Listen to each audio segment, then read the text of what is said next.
L'intervention d'aujourd'hui était très enrichissante sur deux points. Déjà, le format.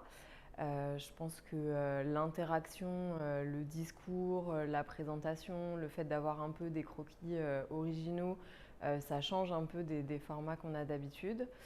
Et deuxièmement, sur le fond, je pense que c'est un angle sur lequel on n'a pas l'habitude d'aller. On croit toujours qu'on peut lire, écrire, apprendre sans forcément avoir un corps qui bouge bien. C'est une grosse erreur.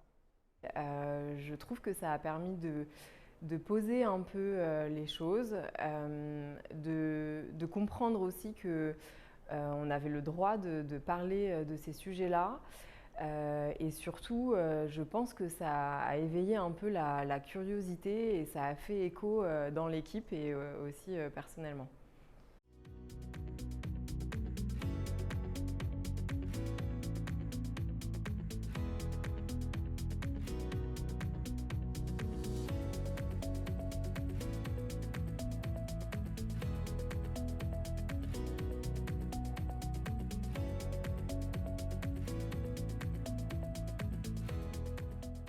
Moi, ça me fait beaucoup écho sur la perception du risque en termes de sécurité, mais pas que.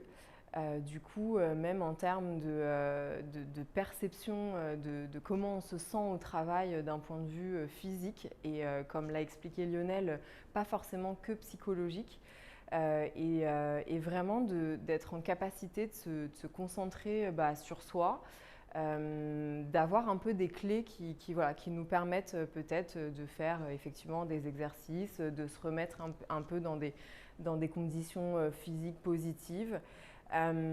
Pour moi, cette formation, voilà, c'est plutôt une petite pierre à l'édifice. Je suis quand même persuadée qu'on a tous une responsabilité en sortant de cette formation et cette responsabilité individuelle. Dans le traitement de l'information, pour que ça rende, il faut que ce soit capté. Ben, dans la captation, il faut pouvoir s'intéresser au sujet et il faut se sentir en sécurité. Et bien, quand on est fatigué, quand on est stressé, le corps se sent en insécurité et du coup, il a beaucoup plus de mal à focaliser. Alors justement, on va vous faire travailler cela. Mettez-vous debout.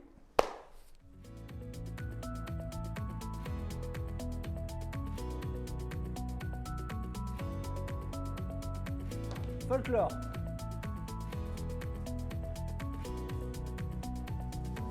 Julie, elle a beaucoup regardé Claude François, c'est évident. Voilà. C'est pour ça, voilà. Très bien. Donc là, on peut avoir le sentiment qu'on a juste fait ce qu'on appelle des mouvements croisés, de l'exercice physique. Mais en fait, ce n'est pas du tout ça.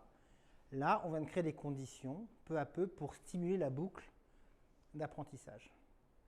Et le cerveau, qui a été créé sur la sensorimotricité, il reconnaît autant ça qu'un dossier compliqué à gérer. Et après, il faut savoir les explorer personnellement et se poser les bonnes questions pour faire le lien aussi sur et la partie professionnelle et la partie personnelle. Et j'irais même jusqu'à dire y créer peut-être une culture, voilà, un réflexe peut-être.